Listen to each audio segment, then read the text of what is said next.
আসসালামু আলাইকুম প্রিয় দর্শক, বিএনপি যে নতুন সরকার গঠন করেছে তারেক রহমানের নেতৃত্বে, এই সরকারের এই যাবৎকালে এই গত 4 মাসে যে কজন মন্ত্রীকে নিয়ে সবচেয়ে বেশি আলোচনা হয়েছে তাদের মধ্যে প্রধানমন্ত্রী তারেক রহমান তো আছেনই। ওনাকে নিয়ে আলোচনা বেশি হবে, এটাই স্বাভাবিক। আর বেশি আলোচনা হয়েছে স্বরাষ্ট্রমন্ত্রী সালাউদ্দিন আহমেদকে নিয়ে। এটাও অনেকের কাছে স্বাভাবিক ছিল, কারণ তারেক রহমানের অনুপস্থিতিতে অন্তর্বর্তীকালীন সরকারের সময়ে যে জাতীয় ঐকমত্য কমিশন, জুলাই সনদ, এসব নিয়ে যে আলোচনা চলছিল, সেই আলোচনায় বিএনপির পক্ষে উনি প্রতিনিধিত্ব করেছেন এবং বিভিন্ন সময়ে উনি দলের পক্ষে হয়ে নানা রকম বক্তব্য দিয়েছেন। সেই হিসেবে সালাউদ্দিন আহমেদের নামটা খুবই স্বাভাবিক বেশি আলোচনায় আসার জন্য।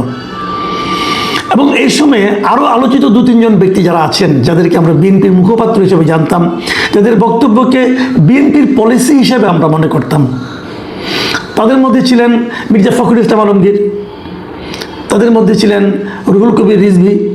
এরা খুবই আলোচনায় ছিলেন। বিএনপির পলিসি মেকারদের মধ্যে ওনাদের একটা অবস্থান ছিল এবং ওনারা কথা বলতেন। কিন্তু সরকার গঠন করার পর যে চরিত্রটি, যে নামটি বারবার বিভিন্ন ঘটনা, বিভিন্ন অঘটনের মাধ্যমে সবচেয়ে বেশি মিডিয়াতে আসছে, তার নাম কিন্তু আমরা আগে তেমন একটা শুনিনি। তিনি হচ্ছেন মীর শাহ আলম। এই মীর শাহ আলম সাহেব, উনি কিন্তু বিএনপির যে এত বড় একজন পাওয়ারফুল ব্যক্তিটা আমরা আগে বুঝতে পারিনি। এবং পুরো বিএনপির যে আওয়ামী লীগের সময় যে 15 বছর বিএনপি যখন দৌড়ের উপর ছিল, তখনও ওনাকে অতটা জাতীয় পর্যায়ের নেতা হিসেবে আমাদের মনে হয় নাই। মন্ত্রিসভা ঘোষণার পর আমরা জানলাম যে এই নামে একজন ব্যক্তি আছেন, যিনি নাকি একটা প্রতিমন্ত্রী হয়েছেন স্থানীয় সরকার মন্ত্রণালয়ের। স্থানীয় সরকার মন্ত্রণালয়ের কিন্তু একজন পূর্ণ মন্ত্রী আছেন, তিনি হলেন মির্জা ফখরুল ইসলাম আলমগীর। তার সঙ্গে উনি হলেন প্রতিমন্ত্রী। অথচ ইন্টারেস্টিং ব্যাপার হলো, গত কদিন আগে এই মাসের 13 তারিখে কক্সবাজারের চকরিয়ায় একটা জনসভায় কক্সবাজারেরই প্রতিনিধি, কক্সবাজারের সন্তান, আমাদের স্বরাষ্ট্রমন্ত্রী, যাকে আমি পাওয়ারফুল বললাম একটু আগে, সেই সালাউদ্দিন আহমেদ সাহেব একটা জনসভায় প্রকাশ্যে, এমনকি প্রধানমন্ত্রীর উপস্থিতিতে তিনি সেখানে বললেন জনগণের সামনে যে এই সরকারের সবচেয়ে ক্ষমতাধর প্রতিমন্ত্রী হচ্ছেন মীর শাহ আলম। এটুকু বলার পর তিনি আবার আরেকটু ব্যাখ্যা করলেন যে কেন ওনাকে ক্ষমতাধর বললেন। যে আমরা যখন আমাদের এলাকার উন্নয়নের জন্য ওনার দপ্তরে যাই, ওনার কাছে যাই, ওনার কাছে দিয়ে তদবির করি এবং তারপরে এলাকার উন্নয়ন হয়। এই কথাগুলো নিয়ে প্রধানমন্ত্রীর উপস্থিতিতে কিন্তু, এবং যখন ওনার নাম উচ্চারণ করলেন তখন উনি আবার দাঁড়িয়ে, আমি একটা ভিডিও দেখলাম, আবার একটু হাতও নাড়লেন। এবং যখন উনি মীর শাহ আলম সাহেবকে সবচেয়ে ক্ষমতাধর প্রতিমন্ত্রী হিসেবে অভিহিত করলেন, তখন প্রধানমন্ত্রীকেও দেখলাম একটু মৃদু হাসি দিতে। মানে ব্যাপারটা আসলে কী দাঁড়ালো? ব্যাপারটা দাঁড়ালো এই যে উনি যে ক্ষমতাধর প্রতিমন্ত্রী, এটা প্রধানমন্ত্রী এক ধরনের একভাবে অনুমোদন দিলেন। হয়তো হতে পারে প্রধানমন্ত্রী স্বরাষ্ট্র মন্ত্রীর এমন বক্তব্যকে রসিকতা হিসেবে নিয়েছেন এবং রসিকতা হিসেবে নিয়েই উনি হাসি দিয়েছেন, এটা হতে পারে, কিন্তু আমি অস্বীকার করছি না। কিন্তু আমার কথা হলো যে এই ধরনের রসিকতা একবার স্বরাষ্ট্রমন্ত্রী কেন করবেন? তিনি কি মীর শাহ আলমকে সম্মানিত করার জন্য করলেন, নাকি আমাদের চলতি ভাষায় আমরা যেটা বলি মীর শাহ আলম সাহেবকে বিতর্কিত করার জন্য অথবা পচানোর জন্য এই কথাটা বললেন? দুটোই কিন্তু হতে পারে। একজন প্রতিমন্ত্রীকে যদি তার মন্ত্রণালয়ের সবচেয়ে ক্ষমতাধর ব্যক্তি হিসেবে অভিহিত করা হয়, তাহলেই আমি মনে করি এটা আপত্তির ব্যাপার, কারণ ওখানে একজন মন্ত্রী আছেন। কিন্তু যখন তাকে ক্যাবিনেটের সবচেয়ে ক্ষমতাবান ব্যক্তি হিসেবে অভিহিত করা হয়, তখন তার মধ্যে দু ধরনের ঘটনা ঘটতে পারে। যে উনি আসলে ক্ষমতাধর, অথবা উনি নিজেকে ক্ষমতাধর মনে করেন, কিন্তু স্বরাষ্ট্রমন্ত্রী প্রকারান্তরে বলে দিলেন যে আপনার ক্ষমতাধর হওয়াটা ঠিক নয়। দুটার যে কোনো একটাই হোক, কোনোটাই আমাদের জন্য, আমার কাছে অন্ততপক্ষে স্বাভাবিক মনে হয়নি। কিন্তু বিষয়টা মীর শাহ আলম সাহেব বুঝতে পেরেছেন কিনা আমি জানি না। আমার তো মনে হয় ওনার জন্য এটা আসলে একটা ক্ষতিকর ব্যাপারই হয়ে গেল। কিন্তু এটাই শেষ নয়, আমরা তারপরে আরও কিছু জিনিস দেখলাম। গত কদিন আগে দেখলাম, 2 দিন আগে জাতীয় সংসদে এটা নিয়ে আরেকটা কথা বলে মীর শাহ আলম প্রসঙ্গটা আরেকবার আসলো। সেটা কি আসলো?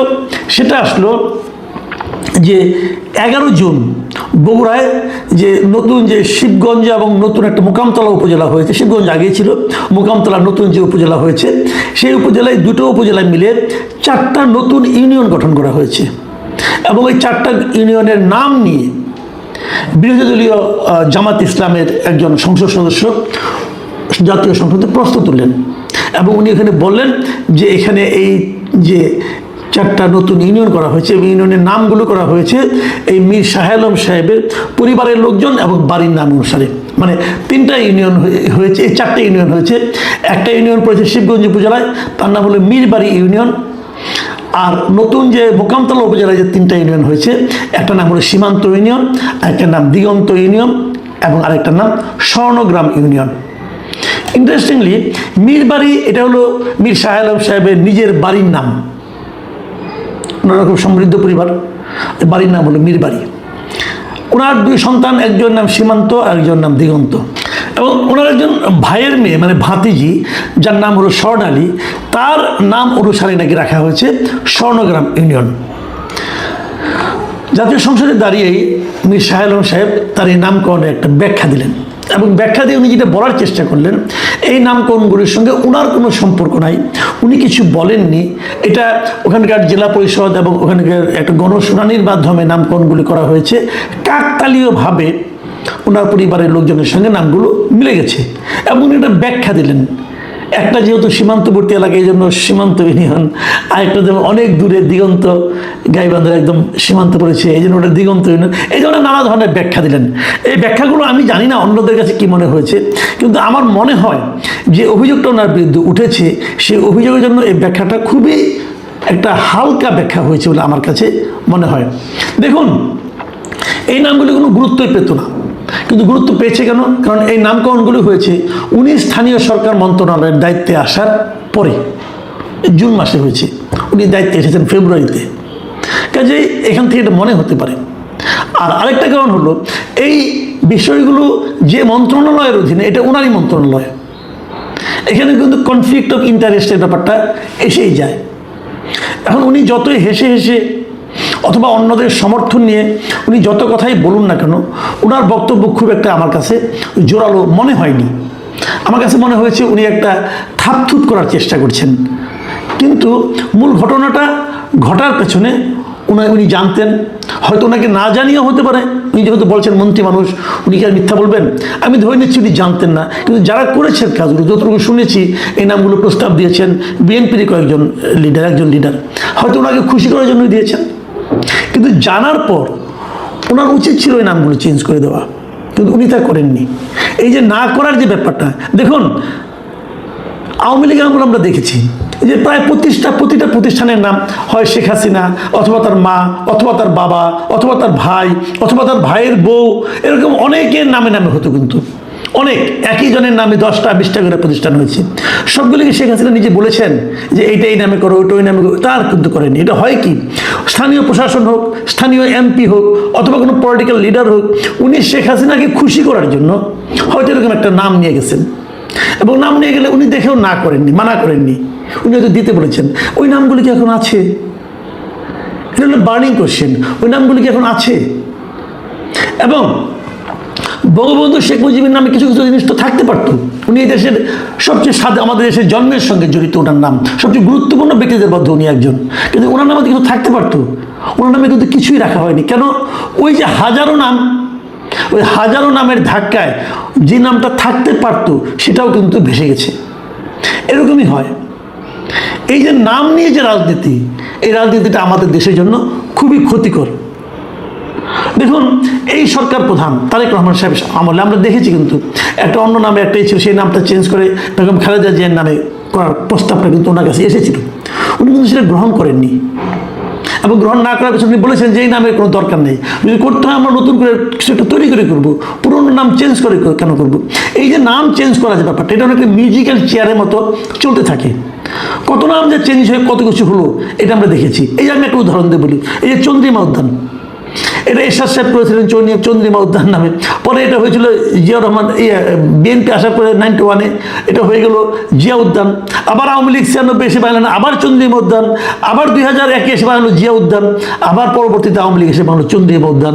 আমি অপেক্ষায় ছিলাম যে এই সরকার আমলে এসে আবার জিয়া উদ্যান হয় কিনা। এটা তো কোনো মানে হয় না, কোনো প্রয়োজন তো নেই, কোনো প্রয়োজন নেই। একটা নাম হলেই হলো, এবং একটা নাম করে সেটা আমরা যে নাম দিয়ে শুরু হয় সেটাকে চেঞ্জ করতে কোনো প্রয়োজন নাই। দেখুন আমি একটা উদাহরণ দেবো, আরেকটা উদাহরণ দেবো বলি। আমাদের যে আন্তর্জাতিক বিমানবন্দরটা ঢাকায় আছে, এটা যখন প্রথম তৈরি হয়, যখন উদ্বোধন হয় এখানে এই কুর্মিটোলায়, সেটা কিন্তু উদ্বোধন হয়েছিল কিন্তু এরশাদ সরকারের আমলে, এবং এরশাদ সরকারের আমলে নাম রাখা হয়েছিল জিয়া আন্তর্জাতিক বিমানবন্দর। তারপর 2000 আপনার আওয়ামী লীগ 96 আসলো, চেঞ্জ করেনি কিন্তু। এমনকি আওয়ামী লীগ যখন 2009 আসলো, যেবার সর্বশেষবার যেবার আসছে, যেবার নাকি আওয়ামী লীগ পণ করেছিল যে বিএনপিকে নিশ্চিহ্ন করে দিবে, সেইবার এসে আওয়ামী লীগের নাম চেঞ্জ করলো হযরত শাহজালাল আন্তর্জাতিক বিমানবন্দর। প্রয়োজনটা কি ছিল? জিয়ার নামে তো ছিল, এবং জিয়ার নামে তো জিয়াউর রহমানের সরকার, বিএনপি সরকার এসে করে নাই, জাতীয় পার্টি সরকার নামকরণ করেছিল। সেটাকে চেঞ্জ করতে করা যে হলো, এটা ছিল এক ধরনের ক্ষুদ্রতা। এবং এখন যদি আবার এটাকে জিয়ার নামে পরিবর্তন করা হয়, আমি কিন্তু কোনো অন্যায় দেখি না, কারণ এটার নামই আসলে শুরু থেকে জিয়ার নাম ছিল। কিন্তু এই সরকারের মধ্যে আমি সেই পরিমিতি বোধটাও দেখছি, ওনারা সেই নামটাও চেঞ্জ করছেন না। কিন্তু সরকার প্রধানের এই যে মানসিকতা, সেই জিনিসটা ওনার মন্ত্রীদের মধ্যে কেন সংক্রমিত হচ্ছে না? আমার আফসোসের জায়গাটা এই জায়গাটাতেই, এখানে আমার আফসোস যে তারেক রহমান যেগুলো বলেন, যেগুলো ভাবেন, যেগুলো করেন, সেগুলো কেন তার মন্ত্রীদের মধ্যে সংক্রমিত হয় না? উনি ওনার বাড়ির নামে একটা ইউনিয়ন করলেন, ওনার 2 ছেলের নামে 2টা, মানে উনি করেছিলেন তাও বলি না, 4টে নতুন ইউনিয়ন গঠিত হয়েছে। 4টে ইউনিয়নের নাম কাকতালীয়ভাবে হোক, মিরাকলি হোক, যেমনি করে হোক, ওনার ফ্যামিলি এবং ওনার পরিবার এবং ওনার মানে মানে ছেলে ভাস্তি এদের সঙ্গে মিলে যাবে কেন? এবং মিলে গেলে উনি যদি আমি কান্নাকাটি করেও বলেন, কেউ বিশ্বাস করবে না তো। তাহলে এটার সঙ্গে বিএনপি সরকারের যে নীতিমালা, তার মিলটা কোথায় থাকলো? দেখুন, আরেকটা কথা বলে আমি আলোচনাটা শেষ করি। আমি আবার সেই স্বরাষ্ট্র মন্ত্রণালয়ের স্বরাষ্ট্রমন্ত্রীর সেই কথায় ফিরে যাই যে উনি পাওয়ারফুল মন্ত্রী, ওনার কাছে যেতে হয় এলাকার উন্নয়নের জন্য। কারণ এলাকার উন্নয়নের জন্য ওনার কাছে যাবেন কেন? আপনি একজন মন্ত্রী, আপনি আপনার এলাকার উন্নয়নের জন্য আরেকজন মন্ত্রীর দপ্তরে যাবেন কেন? তাহলে যে সমস্ত এলাকায় কোনো মন্ত্রী নেই, সে সমস্ত এলাকায় কি উন্নতি হবে না?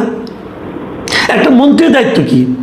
উনি যে মন্ত্রণালয়ের মন্ত্রী, সেই মন্ত্রণালয়ের দায়িত্ব যদি এলাকার উন্নয়ন হয়, তাহলে ওনার চোখে দেশের সকল উপজেলা, সকল এলাকা সমান গুরুত্ব পাবে। এটাই তো হওয়া উচিত। সেখানে অন্য কোনো এলাকার যে এমপি যিনি হয়েছেন, যিনি পরে মন্ত্রী হয়েছেন, তিনি কেন তদবির করতে যাবেন? এই যে তদবির করার মানসিকতা, এটা কি ভালো? এটাকে কি আমরা হেলদি বলবো? এখন স্বরাষ্ট্রমন্ত্রীর মতো একজন দায়িত্ববান মন্ত্রী ওনার এলাকার উন্নয়নের জন্য তদবির করতে যান, তখন কি হবে? অন্যান্য সব এলাকার মানুষ কিন্তু তাদের এখানে একজন স্বরাষ্ট্রমন্ত্রী নাই বলে, অথবা এরকম একটা স্থানীয় সরকার প্রতিমন্ত্রী নাই বলে তারা কিন্তু আফসোস করবেন। তো এটা কিন্তু কোনো সুস্থ ধারা নয়। আমরা বিগত সরকারে আমরা শুনেছিলাম কিন্তু যে গোপালগঞ্জের লোক হলে পরে তার 7 খুন মাপ। এই ধরনের মানসিকতা, এই ধরনের চর্চা আমি মনে করি সামাজিক সুস্থতার জন্য ভালো কিছু নয়।